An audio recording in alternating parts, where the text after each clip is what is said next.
안녕하십니까? 이재희 지식TV입니다. 이번 주제는 문학편으로 정철의 송강가사 관동별곡을 감상하겠습니다.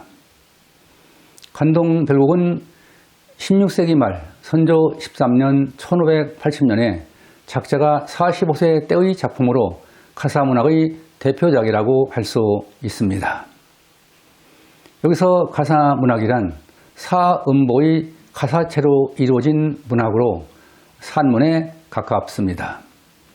음보란 시에 있어서 운율을 이루는 기본 단위로 3음절이나 4음절이 한 음보를 이루고 있습니다. 산문이란 율격과 같은 외형적 규범에 얽매이지 않고 자유로운 문장으로 쓴 글로 소설이나 수필 따위가 있습니다. 작자는 선조 13년 1월에 강원도 관찰사로 제소되어 원주로 부임했습니다. 관동별곡은 그가 같은 해 3월에 내근관과 관동팔경을 요람하면서 아름다운 자연의 경관을 요정에 따라 감흥을 표현한 기행가사입니다. 이 작품에서 작자는 관찰사로서의 책임감과 자연을 사랑하고 즐기고 싶은 성벽 사이에서의 갈등을 꿈에 만난 신선과 풍류를 통해 해소하는 내용이 묘사되어 있습니다. 작품의 주제는 관동지방의 절경과 풍류로 연군지정과 애민사상이 나타나 있으며 내근관과 관동팔경을 제재로 하고 있습니다. 여기서 관동팔경은 강원도 동해의 8군데 명성지를 말합니다. 관동팔경은 간성의 청간정, 강릉의 경포대, 고성의 삼일포, 삼척의 축서로, 양양의 낙산사, 울진의 망양정, 통천의 종석정, 평야의 월송정 또는 시중대를 일컫습니다. 관동은 강원도에서 대관령 동쪽에 있는 지역입니다.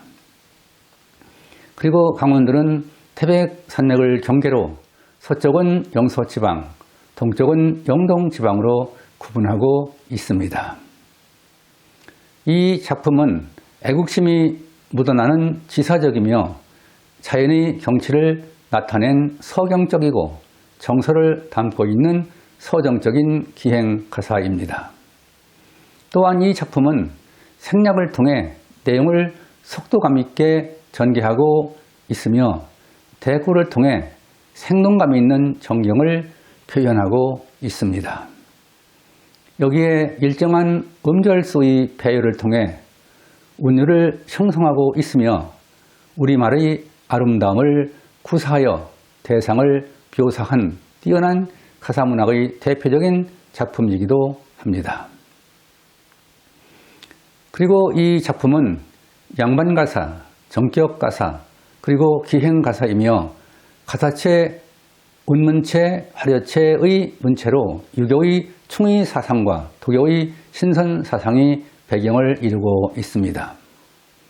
이 작품의 작자는 자연을 사랑하는 마음을 자연을 사랑하는 병, 즉 천석고황이라고 했습니다. 천석고황이란 자연의 아름다운 경치를 몹시 사랑하고 즐기는 성벽을 말합니다.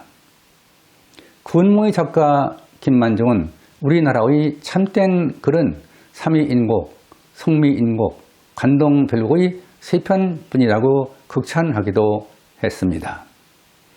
관동별곡의 내용은 크게 4개의 단락으로 구성되어 있습니다. 첫 번째 단락은 전라도 담양 창평의 향리에 은거하던 작자가 관찰사로 제소되어 한양으로 올라와 임금께 하직을 고하고 원주로 부임하는 과정과 관내 소양강, 춘천, 동주, 철원, 회양 등지를 순력하면서 목민관으로서 선정에 대한 포부를 밝히고 있습니다. 두 번째 단락은 작자가 관찰사로 부임한 후 같은 해 3월에 다시 여행길에 오르기 위해 가명을 떠나 만폭동과 금강대, 진월대, 개심대, 화룡연, 12폭포 등을游람하면서 내금강의 절경을 노래하고 있습니다. 세 번째 단락은 작자가 송석정과 삼일포 그리고 의성대의 일출, 경포대, 죽소로 및 망향정 등 관동 팔경과 애금강, 해금강 등을游람하면서 동해안의 풍경을 노래하고 있습니다. 네 번째 단락은 작자가 동해의 달맞이와 꿈속에서 만난 신선과 논의는 풍류를 노래하고 있습니다. 송강정철의 관동별곡은 아름다운 금강산의 산수와 미려한 동해안의 풍경을 표현한 작품으로 한문을 비교적 적게 사용하고 있습니다. 작자는 작품에서 감탄사와 생략법, 대꾸법을 적절히 사용하여 우리말을 시적으로 표현함으로써 문장력이 돋보이고 있습니다. 이 작품에서는 금강산과 관동팔경에 대한 감탄과 연군 지정 및 애민사상이 특이한 점이며 특히 연군은 작자의 진지한 태도가 묻어 있습니다. 관동별곡의 내용은 그 여정을 원문과 현대어로 비교하면서 살펴보겠습니다. 여기서는 관동별곡의 전문을 4개의 단락으로 나누어 4회에 걸쳐 그 내용을 소개하겠습니다.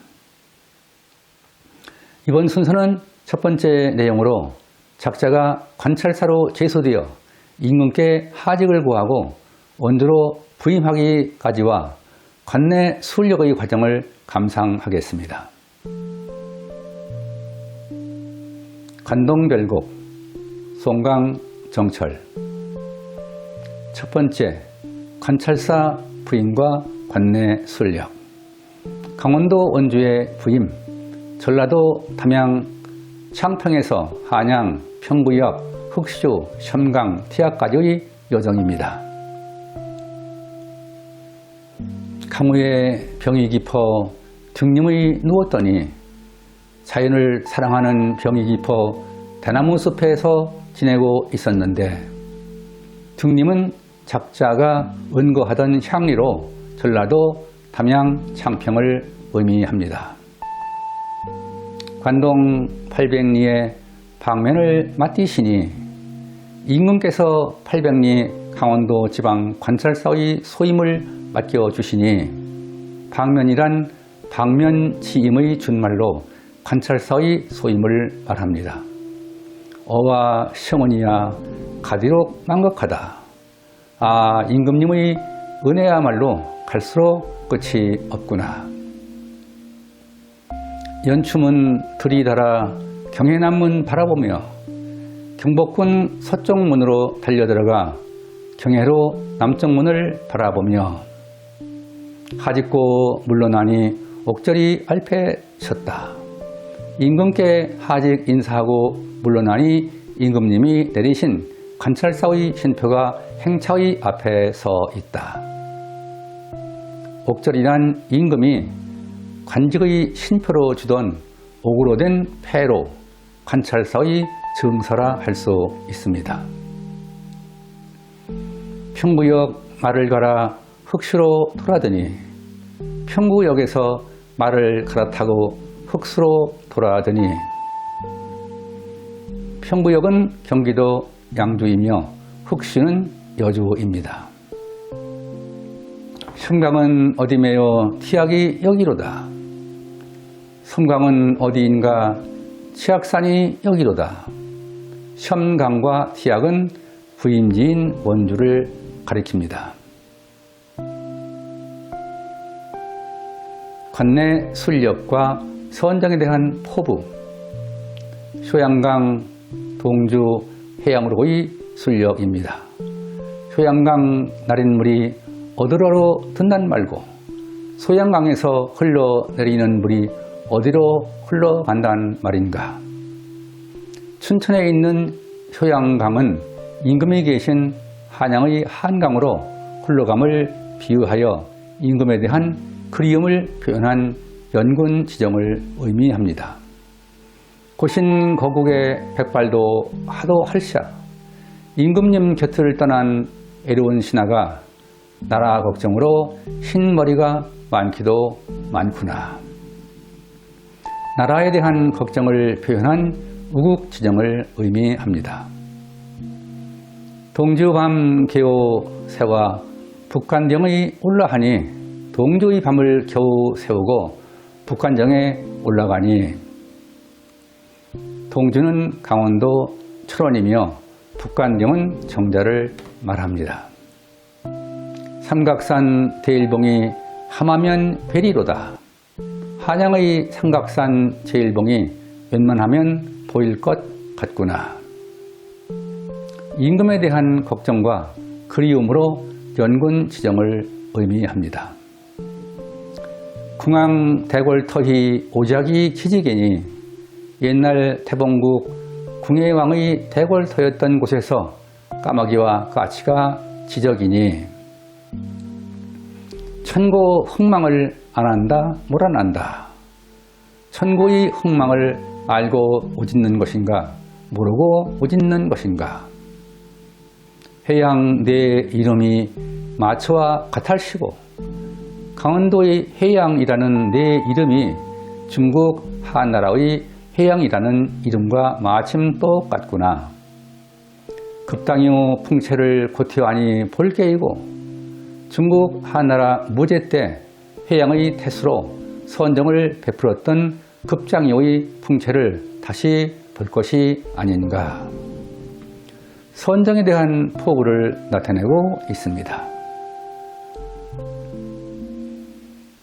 지금까지 문학편으로 관동별곡을 만든 배경과 작품의 첫 번째 단락의 내용을 감상하였습니다.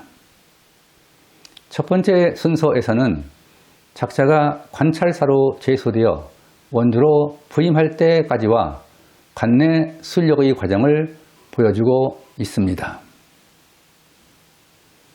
여러분은 관동별곡을 통하여 정철의 연군 지정과 우국 지정을 이해할 수 있는 계기가 되었길 바랍니다. 내금강과 관동팔경을 제의를 하고 있는 송강가사를 독자 여러분과 공유하면서 이제이 지식TV를 마치겠습니다. 감사합니다.